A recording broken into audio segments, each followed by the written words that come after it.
일련의 것들이 보면 결국은 뭐냐면 한일 양국 정부 그리고 민간 사회가 상당히 지금은 감정적으로 이게 이 텐션이 긴장이 올라가 있어가지고 보통 문제를 보통의 방법으로 해결하지 않는 그러한 상황이 많이 전개되고 있다는 거죠.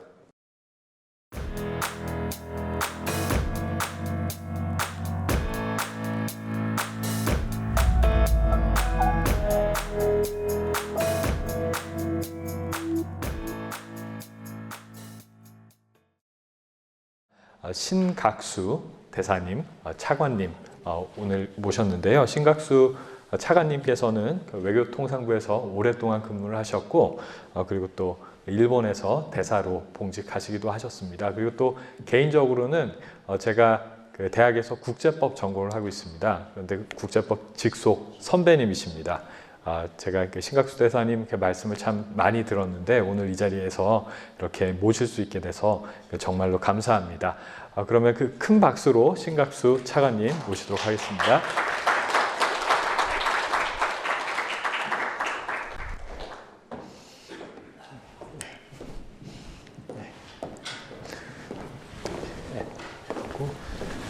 요거 사용하시면 됩니다. 네. 여러분 반갑습니다. 방금 소개받은 신각수입니다. 대학의 공기는 인간을 자유롭게 한다고 하는데 확실히 캠퍼스에 오니까 분위기가 굉장히 좋은 것 같습니다. 오늘 아까 말씀드린 대로 굉장히 그 어려운 상황에 있는 한일 관계에 대해서 한번 제가 생각하고 있는 말을 말씀드리고 의견 교환을 통해서 한일 관계가 앞으로 나아갈 방향이 어떤 방향이 되어야 할지 한번 찾아보는 그러한 기회를 가지도록 하겠습니다. 그래서 오늘 말씀드릴 내용은 지금 우리가 살고 있는 동북아 보다 조금 더 넓게 얘기하면 동아시아가 전환기를 맞이하고 있습니다. 그래서 그러한 전환기 속에서 한일 관계는 어느 때보다도 더 협력을 통해서 우리의 국익을 창출해 나가야 되는데 현실은 오히려 정반대로 가고 있는 그러한 현실이기 때문에 그러한 상황을 좀 한번 분석해 보도록 그렇게 하겠습니다. 그래서 오늘 말씀드릴 내용은 한일 관계가 나쁘다고 그러는데 어느 정도 나쁜지 현 주소를 한번 체크해 보고 그러면 그러한 한일 관계 위기가 어떤 배경하에서 탄생한 것인지 그리고 특히 최근에 작년 11월 30일 그 강제징용에 관한 대법원 판결이 나오면서부터 상당히 더 어려운 국면으로 지금 진입을 하고 있습니다만 그 함의를 좀 살펴보고 마지막으로 이러한 상황 속에서 한일 관계를 어떻게 관리해 나가야 회복을 위한 어떤 정상 궤도에 올려놓을 수 있을지 거기에 관해서 마지막으로 말씀드리고 이 강연을 마치도록 그렇게 하겠습니다. 그래서 우선 한일 관계 악화의 현 주소부터 이제 좀 말씀을 드리면 잘 아시다시피 한일 관계는 1965년 국교 정상화 이후에 54년째 지금 되고 있습니다. 잘 아시다시피 한일 관계가 원래 1945년에 이제 일본이 패망하면서 식민 통치가 종식이 되고 그리고 한국에서는 1948년 대한민국 정부가 수립이 되고 일본에서는 1951년에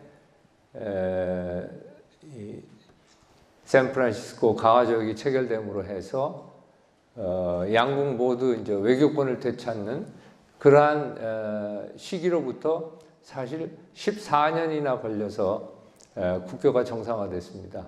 7차례 교섭이 있었고 14년에는 긴 기간이 걸린 것은 아마 세계사에도 유례 없을 정도로 관계 정상화에 시간이 걸린 그런 케이스인 것 같습니다. 그만큼 한일 관계는 복잡하다는 얘기를 반증하고 있는 것이기도 합니다.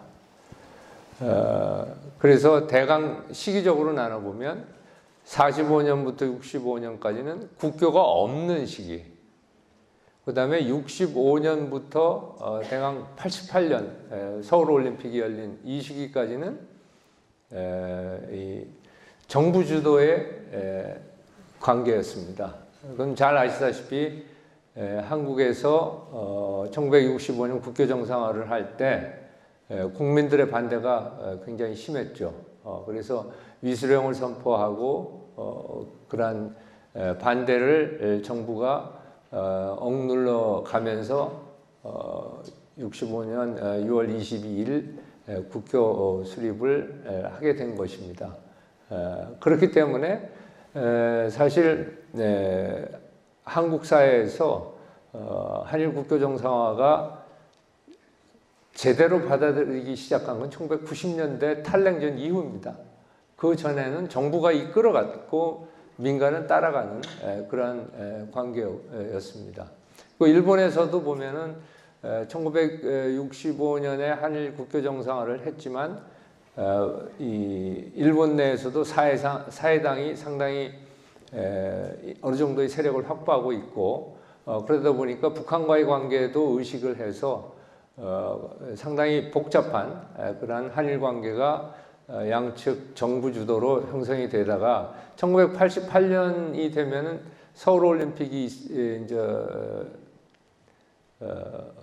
치러졌고 제가 그때 동경에 있었습니다만 일본 내에서 한국의 이미지를 180도 바꿔준 거는 1965년 국교 정상화입니다.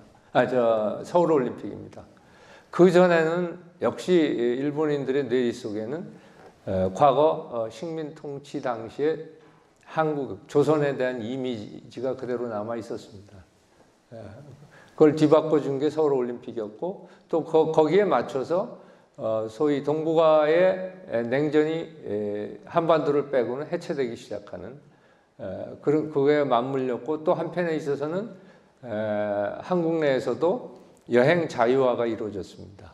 그래서 우리 국민들이 해외여행을 자유롭게 할 수 있는 그러한 시대가 도래를 했죠. 이런 것들이 겹치면서 소위 민간교류에 싹이 트기 시작을 했습니다.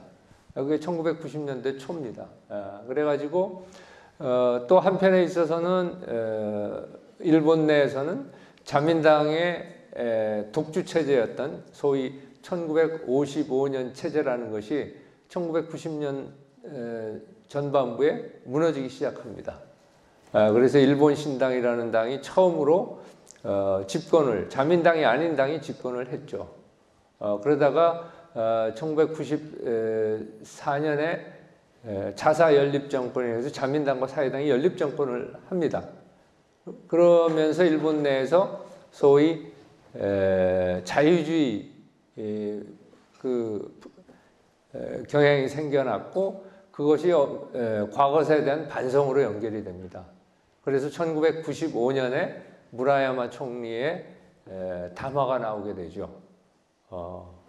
그래서 1990년대는 한일 관계가 상당히 과거사 문제를 중심으로 해서 진전을 보이던 시기였습니다. 이와 함께 민간 간의 교류도 이제 증진이 됐고 결정적으로 1998년에는 당시 김대중 대통령과 오부치 케이조 일본 총리 간에 한일 파트너십 선언이 생겼고 그것을 구체화하기 위한 행동 계획이 나옵니다. 그거에 따라서 일본 대중문화 개방이 이루어졌고 그거에 자극을 받아서 우리 이 문화계가 굉장히 대중문화 면에서 노력을 했고 그러면서 이제 2000년대에 들어가면 소위 K컬처 한류죠. 한류가 일본 사회에 뿌리를 내리기 시작합니다. 일본에서는 후유노 소나타라고 그래갖고 있는 겨울연가라는 것이 영화가 이제 처음으로 일본에서 이제 히트를 쳤고, 그러면서 K 드라마가 들어갔고, 그다음에 K 팝, 그다음에 K 뮤지컬 이런 식으로 해서 그것이 2010년대 초반까지 굉장히 일본 내에서 한류 붐이 일어납니다. 그러면서 민간 차원에서의 교류가 굉장히 증대됐고, 대개 보면은 10년에 100만 명씩 늘어났습니다. 이 상호 방문객이. 그래서 굉장히 빠른 템포로 방문객이 늘어났고, 그래서 사실은 2010년대에 오면은 훨씬 좋아질 줄로 기대를 했습니다.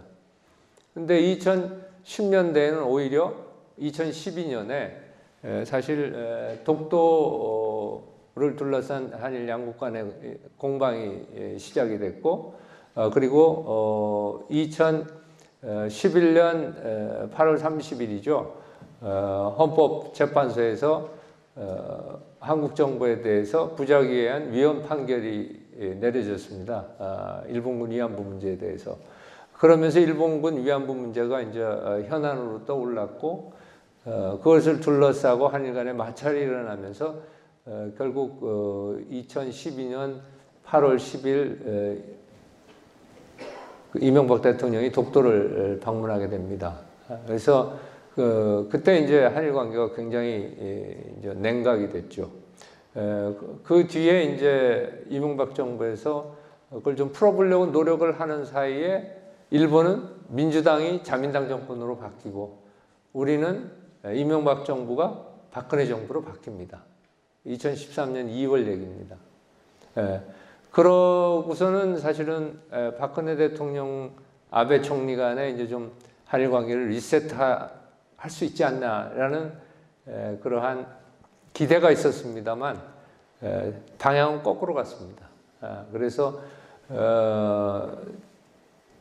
박근혜, 아베 시기에는 사실은 거의 진전을 못 보다가 2015년에 반짝 한일 관계가 다시 좋아지는 계기가 있었습니다. 그거는 2015년이 바로 국교 정상화 50주년이었습니다. 그래서 6월 22일이 이제 국교 정상화 50주년 기념일인데, 서울하고 도쿄에서 리셉션을 개최하고, 거기에 서울에서는 박근혜 대통령, 도쿄에서는 아베 총리가 이제 참석을 함으로 해서 어느 정도 이제 해빙이 됐고, 그 파도를 타고 12월 28일 한일 위안부 합의가 체결이 됐죠. 그런데 그 뒤에 한일 양국 정부가 그 합의를 이행하는 과정에서 양쪽 다 실수를 했습니다. 그러는 바람에 합의 발표 바로 직후에 실시한 여론조사에서는 약 70%가 지지를 했는데, 일주일 지나고 나니까 70%가 반대했습니다, 한국에서. 그러면서 계속 그게 이제 합의에 대한 한국 사회의 불만이 이제 쌓여갔고, 그것이 2016년 12월 30일로 기억을 합니다만은 부산 총영사관 앞에 다시 이제 소녀상을 세웠고, 그러면서 2017년도 초반에 들어가면 일본 정부가 여기 주한 일본 대사를 소환하고, 한일 간의 교섭 중이던 통화 수합 교섭 중지하고, 그다음에 고위급 경제 외교 채널을 열려고 했던 것도 닫아버리고, 이러한 일본의 일종의 보복 조치죠. 그것이 있었고, 그 이후는 뭐 박근혜 정부가 바로 이제 탄핵에 들어갔기 때문에 별 적이 없었고, 2017년 5월에 다시 이제 문재인 정부가 들어섰고, 문재인 정부가 좀 다시 리세트를 하려고 노력은 했습니다만, 잘 아시다시피 위안부 합의에 대해서 한국 정부가 폐기도 하지도 않고 재교섭도 하지도 않고, 그렇지만 합의는 무력화시키는 그러한 방향으로 나가면서 오늘날까지 사실 전혀 개선의 기미가 없고 오히려 아까 말씀드린 강제징용 대법원 판결로 인해서 굉장히 더 어려워지는 그러한 상황이 지금 현 상태입니다. 제가 이렇게 좀 길게 말씀드린 거는 이 현재 것을 하기 위해서 좀 어느 정도는 백그라운드를 좀 아시면서 들으시는 게 좋을 것 같아서 말씀을 드린 겁니다. 그래서 다시 한번 그 앞부분을 대강 요약을 하면 65년까지 20년간은 국교가 없었고 65년부터 80년대 말까지는 정부가 주도를 했고 그 다음에 90년대는 민간 교류가 발화를 했고 2000년대죠. 그러니까 2000년에서 2012년까지는 상당히 민간 교류가 활성화된 시기였습니다. 그러니까 사실은 더 이게 그런 프로젝션이 조금 더 긍정적인 방향으로 갔더라면 제가 보기엔 양국 시민사회 간의 어떤 결합 내지는 연결을 통해서 보다 공고한 한일 관계로 갈 수 있었는데 그것이 거꾸로 역행을 한 그리고 지금까지 거의 7년간 역행해온 그러한 결과를 가져왔다고 말씀을 드릴 수 있습니다. 그래서 2012년 이래 7년 동안 지금 한일 관계는 계속 악화만 됐고 잠시 아까 말씀드렸는데 2015년 말부터 2016년 말까지 1년 동안은 조금 반짝 해빙이 됐습니다만 여전히 나쁜 그러한 상태고 그거를 전 개인적으로 일종의 다중복합 골절 위기다. 이게 한 군데만 부러진 게 아니고 여러 군데가 부러져서 굉장히 어려운 그런 상황이 지금의 한일 관계가 아닌가. 원인도 굉장히 복합적이고 그리고 구조적으로 악화되어 있다. 이런 취지에서 그렇게 말씀을 드릴 수 있겠습니다. 그래서 아까 말씀드린 대로 문재인 정부가 들어서면서 소위 투트랙 접근 방식을 취했습니다. 투트랙이라는 것은 과거사와 다른 한일 관계 일반 문제를 분리해서 과거사는 과거사대로 한일 관계 일반에 관해서는 일반대로 협력을 추구해 가겠다라는 게 투트랙 어프로치입니다. 그러니까 박근혜 정부 시대에는 아베 정부가 투트랙 접근을 했고 한국은 원트랙 접근을 했습니다. 박근혜 정부는 위안부 문제가 해결이 안 되고 한일 과거사에 대한 일본의 인식이 개선이 되지 않으면 한일 관계는 없다. 원트랙 어프로치를 한 겁니다. 근데 문재인 정부 들어서면서 입장이 거꾸로 바뀌었어요. 문재인 정부는 투트랙 어프로치를 통해서 과거사는 과거사대로 하면서도 한일 관계 협력은 계속해 가겠다. 그렇게 이제 천명을 했습니다. 그렇지만 사실상 어떤 문제가 있었냐? 일본군 위안부 합의를 결국 작년에 그 핵심이라고 할 수 있는 일본 정부가 한국 정부의 이 10억엔을 공유하고 그 공유한 거에 따라서 재단을 만들어서 그 재단을 통해서 이 피해자 할머니들에게 보상을 해주고 또 의미 있는 사업을 한다라는 것이 골자입니다. 그런데 그 골자가 되는 소위 그 재단, 화해주의재단이 약 100억 원 가운데 58억 원이 남긴 채 해산이 됩니다. 그리고 한국 정부는 그 이후에 그럼 57억 원을 어떻게 하겠다든지 뭐 이런 거에 대한 구체적인 보고는 없습니다. 발표된 게 없습니다. 그런 상황이기 때문에 실제로 우리가 원해도 투트랙이 될 수가 없는, 왜냐하면 일본 정부 입장에서는 일본군 위안부 합의를 이행하라라는 요구가 있고 또 그리고 거기에 최근 강제징용 대법원 판결 이행 문제까지 겹치면서 이 두 개의 과거사 현안이 한일 관계를 발목을 잡으니까 나머지 다른 분야의 협력에도 부정적인 영향을 미치는 겁니다. 그게 지금의 현실입니다. 그렇게 되다 보니까 양국 국민 감정이 악화되고 또 거기에다가 양국은 국내 정치적인 고려를 우선하고 있습니다. 한국도 그렇고 일본도 그렇습니다.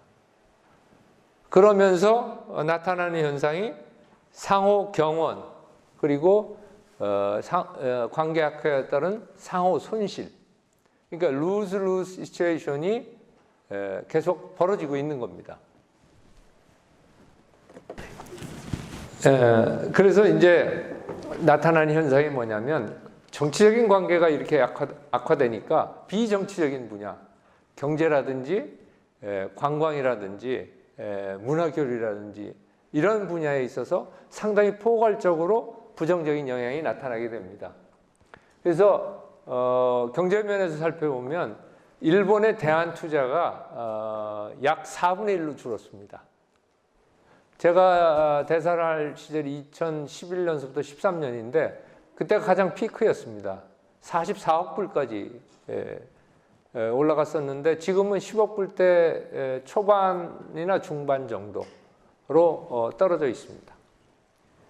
그리고 무역도 2011년, 12년에 1,070억 불, 1,080억 불, 이 2년 연속 1,000억 불을 넘었었습니다. 근데 그게 700억 불대로 떨어졌다가 최근에 800억 불대로 조금 회복이 됐습니다. 그러니까 상당히 무역이 많이 줄었습니다. 그리고 더더욱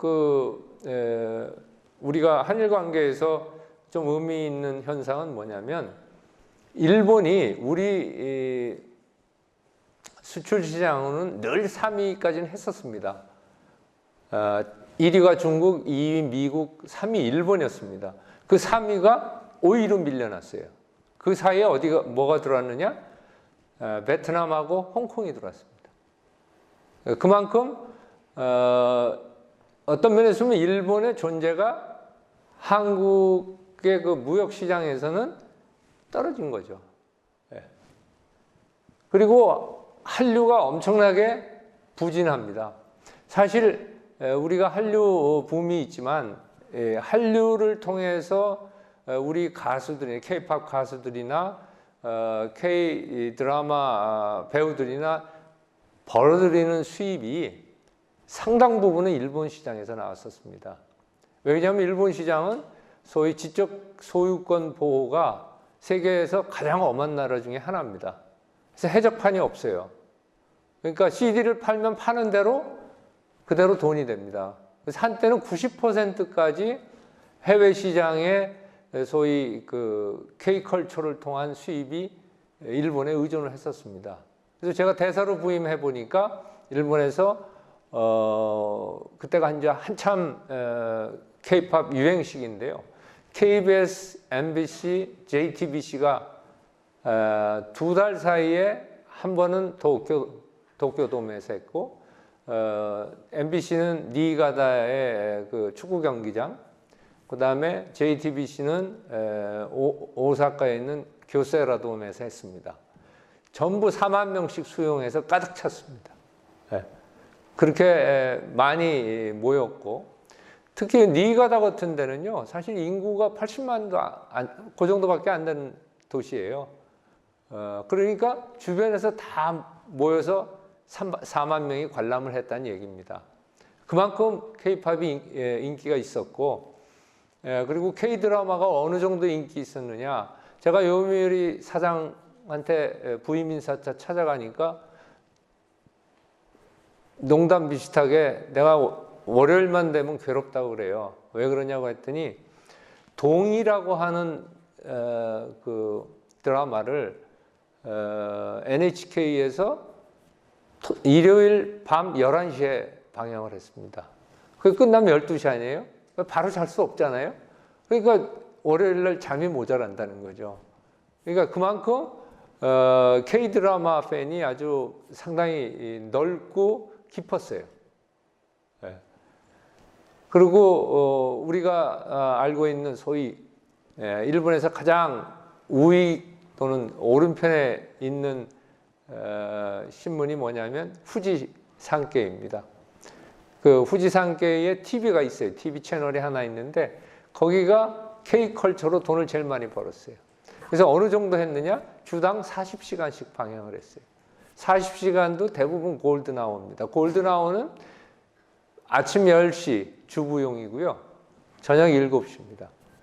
그때 편성을 해서 그렇게 돈을 많이 벌었습니다. 그래서 상당히 K컬처가 2012년까지는 잘 나갔고 2012년 1년 동안 도쿄의 록봉기에 극장 하나가 1년 내내 K뮤지컬만 했습니다. 6편. 딴 건 아무것도 안 하고요. 그래도 장사가 될 정도로 인기가 있었던 겁니다. 지금은 그 자체를 찾아볼 수가 없어요. 우선 한일 관계 나빠진 다음에는 소위 위성 TV에서만 K 드라마를 합니다. 그냥 보통 지상파 채널에서는 한국 드라마를 방영을 안 합니다. 그리고 물론 이제 인기 그룹들은 지금도 일본 투어를 하면 상당히 들어옵니다. 그렇지만은 방송에서 방영이 안 돼요. 그러니까 그러한 인기를 유지하기가 참 어려운 그런 상황이 됐고요. 관광이 뭐 아주 제일 하여튼 영향을 많이 받은 것 같습니다. 일본의 경우에 제가 있을 때 350만이 한국을 방문했습니다. 그게 2015년인가에 180만으로 떨어졌어요. 절반으로 줄었죠. 요즘 조금 회복돼 가지고 작년에 290만까지 이제 회복이 됐어요. 반면에 한국은 제가 있을 때 200만이 갔어요. 지금 750만이 갑니다. 네. 이건 뭐 역전에도 보통 역전이 된 게 아니죠. 네. 그러니까 1.5대 1에서 1대 4로 역전이 된 겁니다. 그럼 그 원인 가운데 하나는 물론 N저가 있어요. N의 값이 떨어지니까 옛날처럼 쉽게 이제 해외에 안 나가는 그런 영향이 있겠지만은 전체 여행객이 줄은 것보다 한국 여행객 줄은 게 훨씬 많습니다. 그걸 비교를 통계 수치상으로 비교하면 그 말은 관계가 나빠졌기 때문에 덜 오는 겁니다. 그거 간단합니다. 왜 그러냐면 우익 애들이 한국에 대한 여행 팜플렛이 나오면 여행사에서 전화해가지고 계속 괴롭힙니다. 그러면 그거는 이 여행사 이 진열대에서 팜플렛 다 회수합니다. 그리고 수학여행 예전에 많이 왔어요. 한국에. 그거 학부모 한두 명이 반대하면 못 갑니다. 그런 식으로 해서 수학여행이 없어진 겁니다. 그러니까 단체 여행객이 줄은 겁니다. 개인적으로 좋아하는 사람들은 다 왔다 갑니다. 그건 별 영향을 안 받아요. 네. 그래서 그러한 여러 가지 부정적인 여파가 많습니다. 이 호감도 조사 이게 지금 일본의 언론 NPO라고 하는 NGO하고 한국의 동아시아 연구소 EAI하고 매년 이제 이 여론조사를 합니다. 그 추이를 그려놓은 건데요. 2018년 같은 경우 보면은 뭐 상당히 많이 떨어져 있는 게 보입니다. 그래서 보통 이거 말고도 이제 이 일본인에 대한 인식 호감도 조사하는 거는 매년 일본 내각부에서 주요 국가에 대한 일본 국민의 호감도를 조사합니다. 그게 가장 피크였던 게 2011년에 62%였습니다. 지금은 30%대입니다. 그러니까 최근에 관계가 악화됨으로 해서 일본인에 대한 호감도가 30%가 빠졌고 그 빠진 거는 결국 뭐냐면 우리가 대개 1990년대의 대한 호감도 수준으로 되돌아갔다고 생각하면 됩니다. 그만큼 역행하고 있는 거죠. 예.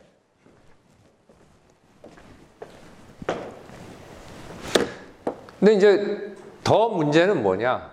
이게 1, 2년 보통 옛날에도 한 국교 수립 이후에 5, 6회 위기가 있습니다. 근데 그 위기는 대개 1년 내에 다 종결이 됩니다. 그리고 대부분 과거사 관련된 거였습니다. 근데 지금은 어떤 상황이 벌어졌느냐? 아까 반짝 해빙했던 2016년을 빼면은 7년 동안 계속 나쁜 겁니다. 이게 장기화되니까 이게 비정상의 정상화가 되는, 비정상이 노멀화되는 그런 현상이 벌어지는 겁니다. 그래서 최근 보면은 굉장히 한일 마찰이 집중적이고 감정적입니다. 관계가 어느 정도만 됐어도 일어나지 않을 일들이 큰 사건이 됩니다. 예를 들면 제주 관함식 해상자위대 군함에 우길기를 걸지 말라고 이제 우리 해군이 요구를 했죠. 근데 같은 관함식을 10년 전인 2008년, 그 10년 전인 1998년에도 했어요. 이게 10년마다 한 번씩 하는 거니까. 2번 우길기라고 들어왔어요. 왜 그러니까 2번 하는 동안 아무 문제가 없던 게 이번에 문제가 되냐 이겁니다. 그건 우리가 스스로 한번 생각해 볼 필요가 있겠죠. 예? 그 다음에 BTS 일본 방송 출연 취소한 거. 이거는 BTS가 셔츠를 입었는데 그 셔츠 디자인한 가운데 히로시마 원폭이 들어가 있어요. 예. 근데 그거는요, 원폭 피해자에 대해서 우리가 좀 오해하고 있는 게 있어요. 그 일본의 히로시마 나가사키 원폭 피해자의 상당수가 우리 한국인입니다. 그러니까 이건 인류의 문제로 우리가 봐야 할 것이지 일본인의 문제만으로만 봐서는 안 돼요. 우리 사회는 어떤 적이 있냐면 자꾸 그 원폭을 통해서 일본인들이 피해자 코스프레 한다 이런 생각을 하는 경향이 있는데 뭐 그런 측면이 없는 것은 아니겠죠. 그렇지만은 전체적으로 이게 원폭이라는 것, 원자폭탄이라는 것이 인류에 가져올 재앙, 이거에 대해서는 우리도 인간으로서 인류의 일원으로서 생각해야 하는 문제입니다. 그래서 그 문제는 조금 더 우리가 센시티브하게 문제를 받아들여야 하는데 그렇지 못한 데에 원인이 있었던 거죠. 그 다음에 이제 강제징용 대법원 판결 나왔죠. 그 다음에 그런 연장선상에서 나온 것이 바로 우리 광개토 대왕함이 북한 조난선박을 구조하기 위해서 일본의 대화태 부근에 출동을 했는데 그 일본 초계기가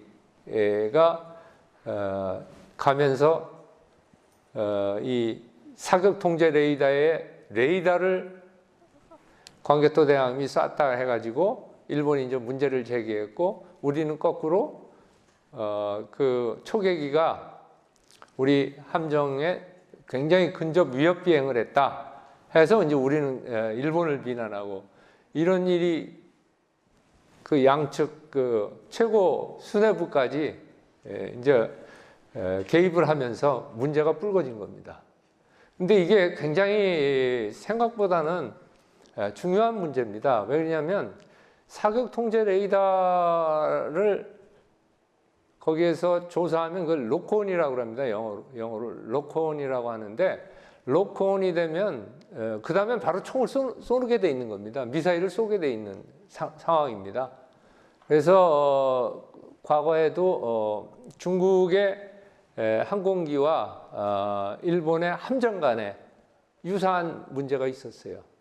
그런데 중일 간에는 사실은 그게 어디서 일어났냐면 센카쿠 열도 부근의 영토 분쟁 지역에서 일어났던 사건입니다.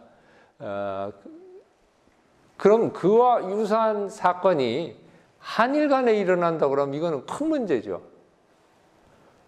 중일 간에는 분쟁 상태에 있기 때문에 상당히, 그리고 뭐 여러 면에서 경쟁 상태에 있기 때문에 그렇다 치더라도 그와 유사한 사건이 한일 간에 일어나서는 굉장히 한일 간의 방위 협력이라는 그런 차원에서 본다면 정말 어처구니 없는 사건입니다. 그리고 그 사건은 내가 보기에는 어느 한쪽의 오해를 통해서 벌어진 거니까 그냥 기술적인 차원에서, 실무적인 차원에서 충분히 해결하고 넘어갈 수도 있었던 문제를 정치적으로 양쪽에서 서로 에스컬레이트 시킨 그런 사례입니다. 그러니까 이런 것들은 바로 한일 관계가 오랫동안 나빠졌기 때문에 문제가 된 겁니다. 보통 때 한일 관계였다면 제가 보기에는 이 문제는 그런 식으로 처리가 안 됐을 겁니다. 그래서 상당히 안보 분야로 확대됐다는 것은 일본의 저거를 보면은 한국이 일본을 가상적으로 보느냐라는 그러한 그 글까지 지금 일본 내에서는 나오고 있습니다. 그렇게 돼서는 저는 한국도 손해고 일본도 손해라고 생각을 합니다. 그리고 최근에는 우리 국회의장 문희상 의장께서 전범 아들 천황의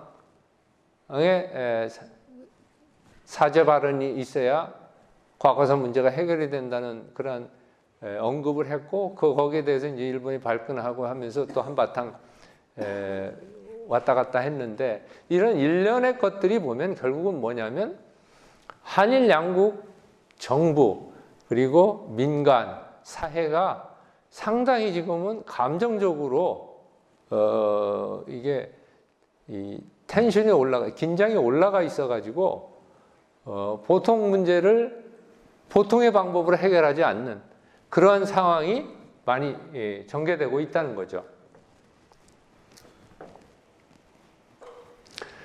그러면 이러한 사태가 왜 이렇게 오래 복합적으로 나오느냐, 이걸 좀 살펴보도록 하겠습니다. 한일 관계의 지금 현재 단층을 구성하고 있는, 그러니까 한일 대립의 단층은 크게 네 분야에 걸쳐 있습니다. 하나는 과거사입니다. 뭐 이거는 예전부터 그래 왔죠. 근데 우리가 하나 이제 좀 생각해 봐야 할 것은 뭐냐면요. 한일 간의 과거사 가운데 상당수는 많은 부분이 해결이 됐습니다. 예를 들면 제일한국인 문제라, 제일한국인 차별이 엄청 심했습니다.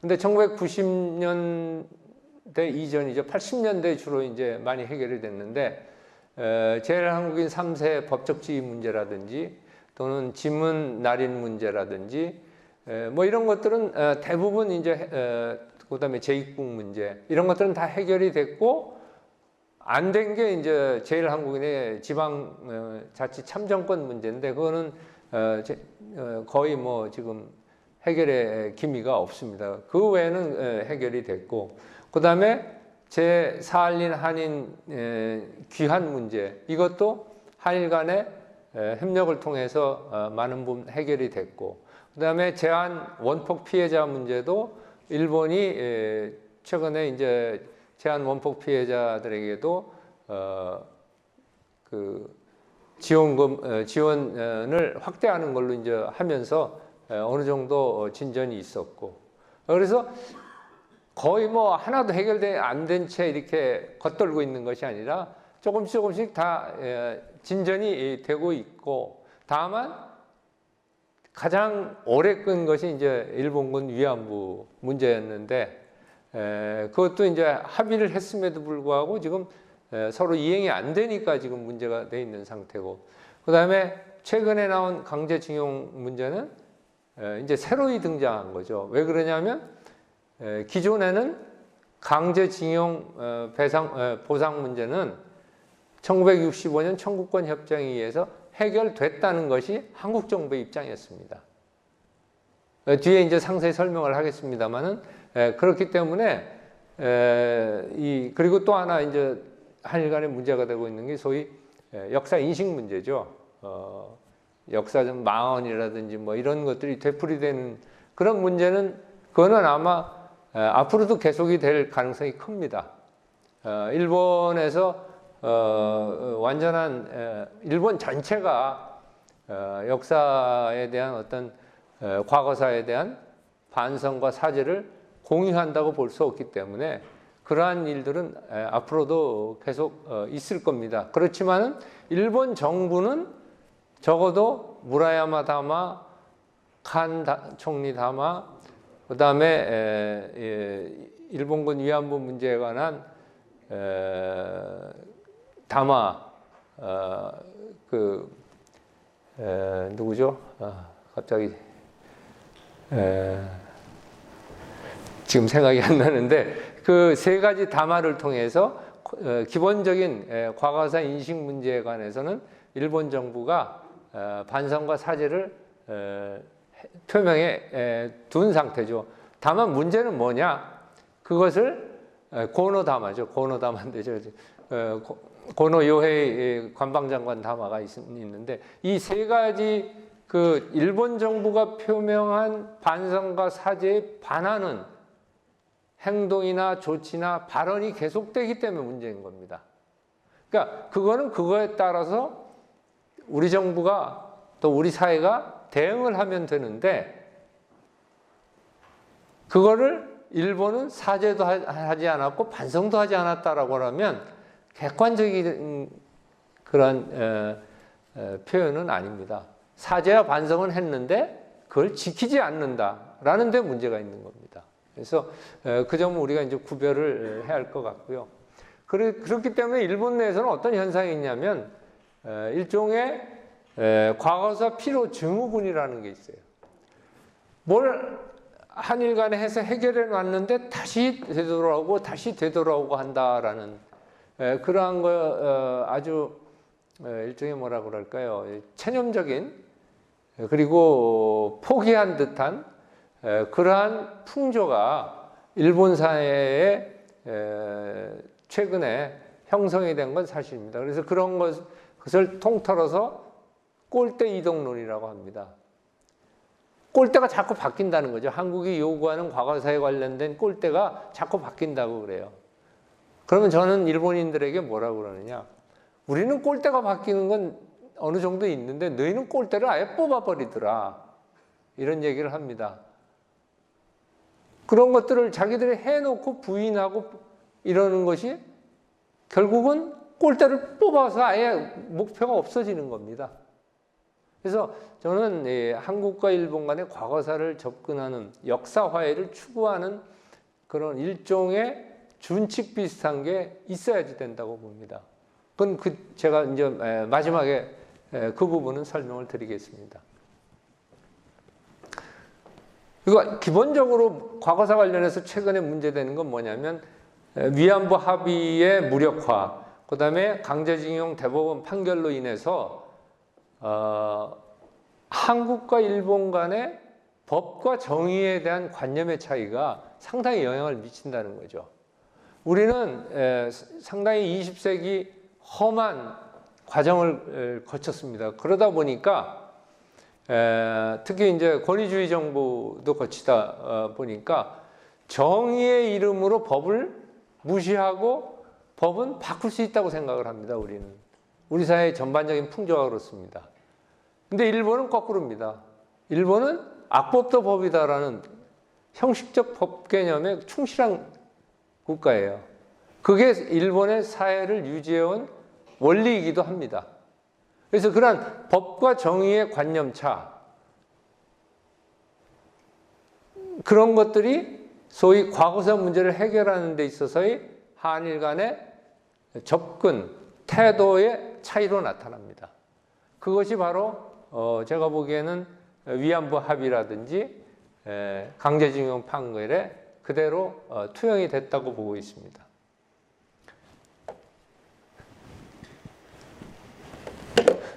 특히 이 강제징용 대법원 판결은 굉장히 일본의 입장에서 보면 심각하고요. 그건 왜 그러냐면 사실 1965년에 국교 정상화를 할 때 식민 통치의 법적 성격을 둘러서 한일 간에 엄청난 입장 차이가 있었습니다. 일본은 합법 정당했다고 생각했어요. 끝까지 주장을 했어요. 우리는 뭐냐? 불법 부당했다고 주장했어요. 그래서 타협안으로 나온 게 기본조약 제2조에 보면 1910년 이전에 한일 간에 체결된 조약은 이미 무효다. already null and void라고 영어로 그렇게 되어 있습니다.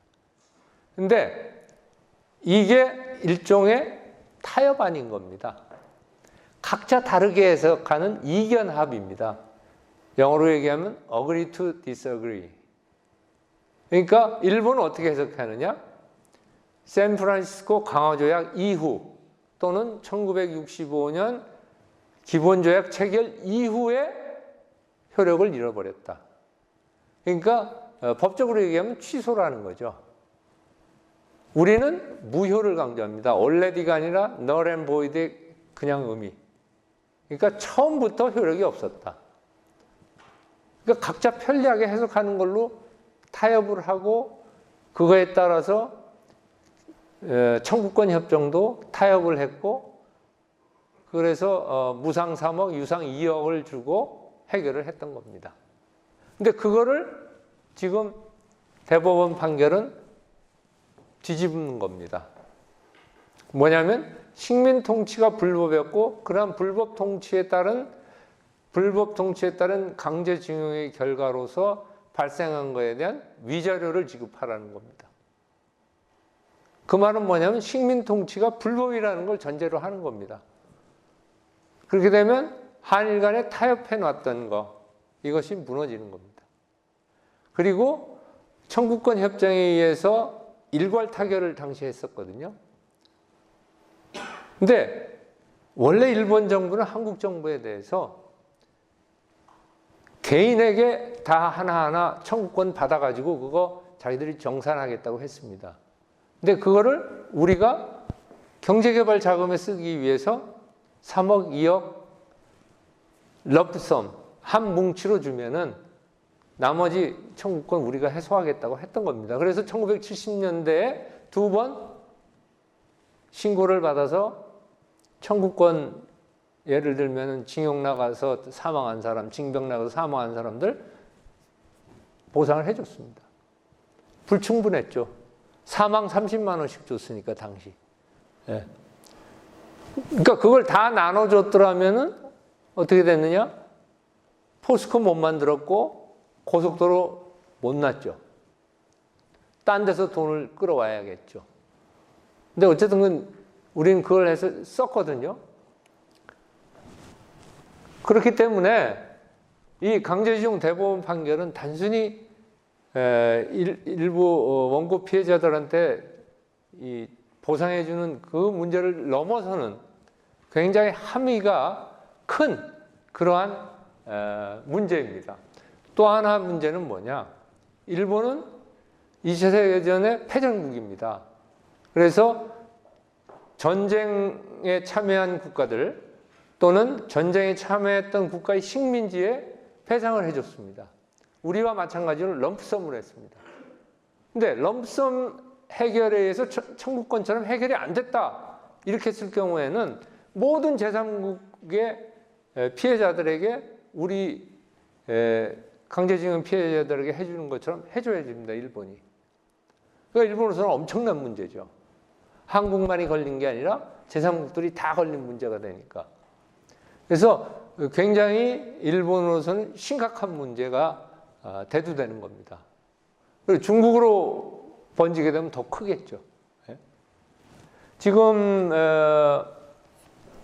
우리가 2005년에 민간합동위원회에서 청구권 협정에 의해서 해결된 문제와 해결되지 않은 문제를 구분을 했습니다. 그래서 해결된 문제는 그러니까 해결 안 된 문제가 뭐였냐면 딱 세 가지 있었습니다. 일본군 위안부, 그 다음에 제4한린 한인, 그 다음에 제한 원폭 피해자. 요 세 건은 1965년 청구권 협정의 대상 밖이다 라고 민간합동위원회에서 결론을 내렸고, 그거에 따라서 2007년에 1970년대에 보상해줬던 것이 불충분하다 해서 신고를 받아가지고 우리가 추가로 강제징용 피해자들에게 보상을 해줬습니다. 한국 정부가. 그 말은 뭐냐? 1965년 청구권 협정에서 해결됐기 때문에 그 추가 보상의 책임은 한국 정부에 있다는 그걸 우리 스스로 인정하고 한 겁니다. 근데 그게 뒤집어지는 거죠. 이 강제징용 판결에 의해서. 네. 그리고 이것과 관련해서 이제 사실 이 문제를 해결하는데 가장 관건이 되는 건 뭐냐면 소멸시효입니다. 그 청구권의 소멸시효가 언제 어느 시점부터 작동하느냐에 따라서 그 숫자가 굉장히 늘어날 수가 있고 줄어들 수가 있습니다.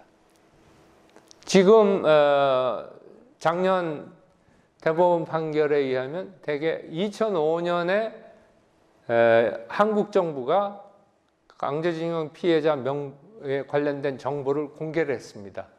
그 시점으로부터 환산을 한 걸로 알고 있는데 지금 현재 소송이 계류 중인 건 약 1000명 정도 됩니다. 1000명. 근데 2007년에 보상을 해준 건 7만 건입니다. 그러니까 7만 건을 지금 그건 이제 몇 명인지는 인수는 따져봐야지 더 줄어들겠죠. 한 사람이 2건, 3건도 될 수 있으니까.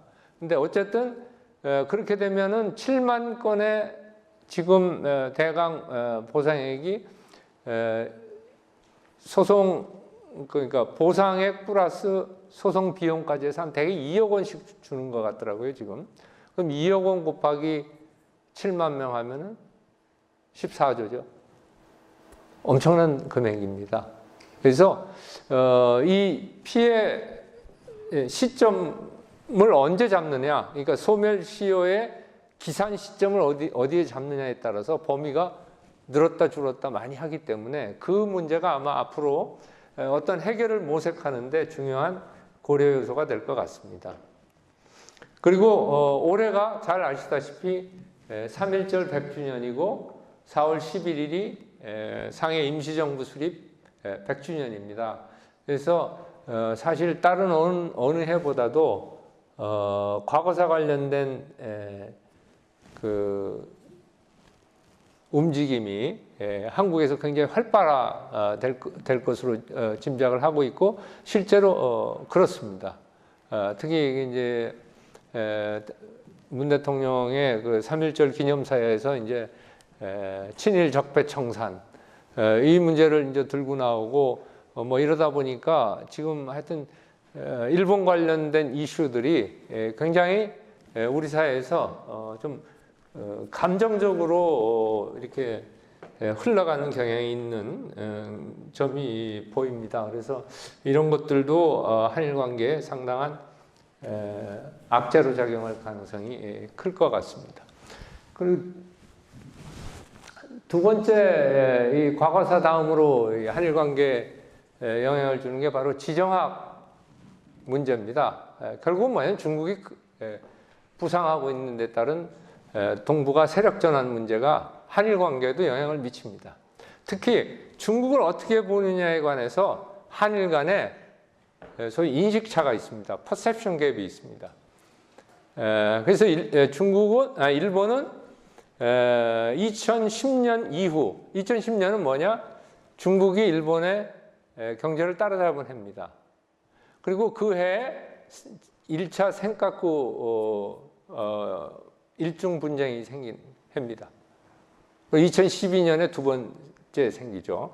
그러면서 이 시기에 어떤 현상이 이제 나타나냐면 일본의 외교 안보 정책의 핵심은 부상하는 중국을 어떻게 대응하느냐에 집중이 됩니다.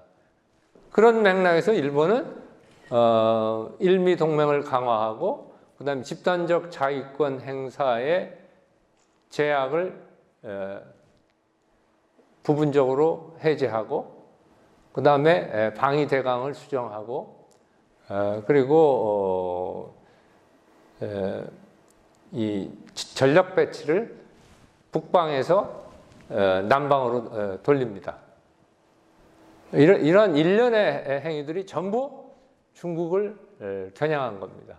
그리고 그 다음에 소위 다이아몬드 안보 전략이라고 그래가지고 일본, 미국, 호주, 인도를 통해서 중국에 대항하자라는 게 일본의 대외 정책의 핵심입니다. 그리고 그거를 조금 더 미국과 조율해서 최근에 내보낸 게 인도 태평양 전략입니다. 그만큼 일본은 중국을 엄청나게 의식하죠. 근데 우리는 어떤 현상이 있냐면 사실 객관적으로 볼 때 일본이 중국을 대하는 것과 우리가 중국을 대하는 거에 차이가 있을 수밖에 없습니다. 왜? 우리는 대중 경제 의존도가 엄청 높습니다. 미국 시장과 일본 시장을 합해도 중국 시장보다 적습니다. 지금 홍콩까지 포함하면은 약 30%입니다. 그러니까 우리나라의 수출에 또는 수입의 3분의 1을 한 나라에 의존하는 겁니다. 그러니까 경시할 수가 없는 거죠. 또 하나의 다른 요소는 뭐냐? 북한 문제입니다. 북한 문제를 푸는데 중국과의 긴밀한 협조가 없으면 불가능합니다. 북한 핵 문제를 포함한 북한 문제입니다. 그렇기 때문에 중국에 대한 입장, 태도, 이해 다를 수밖에 없습니다.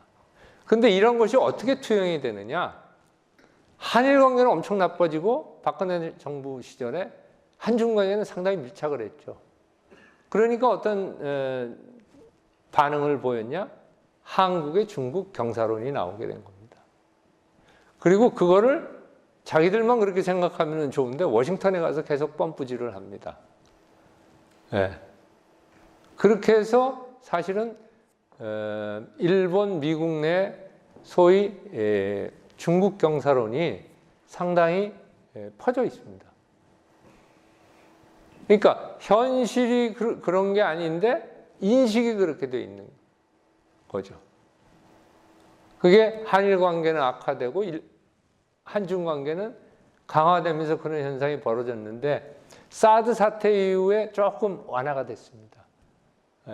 한국의 이 대중 감정이 상당히 악화되면서 그건 조금 완화됐습니다만 어쨌든 중국에 대한 문제에 있어서 상당히 한일 간에 간극이 있고 그 간극이 있는 것이 바로 소위 한국의 중국 경사론으로 인해서 이 한일 관계 악화의 어떤 원인을 제공하고 있습니다. 근데 최근에 보면은 일중 관계가 상당히 해빙 관계에 접어들었습니다. 그 원인은 뭐냐면 저는 트럼프 행정부의 동맹 경시 정책 때문에 그렇다고 생각합니다. 아베 총리는 하여튼 트럼프 정부 들어서면서부터 엄청나게 공을 쏟았죠. 그런데 미국은 일본에 대해서 그렇게 그만큼 상응하는 대응을 해주지 않습니다. 그 출발점은 뭐냐면 미국 우선주의고 그리고 동맹 경시입니다. 상업적 관점에서 동맹을 보고 있습니다. 그러니까 최근에는 어떤 일까지 벌어졌느냐? 동맹국 그게 소위 미군이 주둔하고 있는 동맹국의 주둔 비용 부담, 우리로 얘기하면 SMA죠. 스페셜 메저 어그리먼트라고 그래서 방위비 분담이라고 그러지만 그건 사실은 엄격히 얘기하면 호스트 네이션 서포트입니다. 그러니까 이 접수국의 지원인데 그거를 총 주둔 경비 플러스 50%로 하려고 하다가 미국 내에서 반발이 있어서 보류를 했습니다.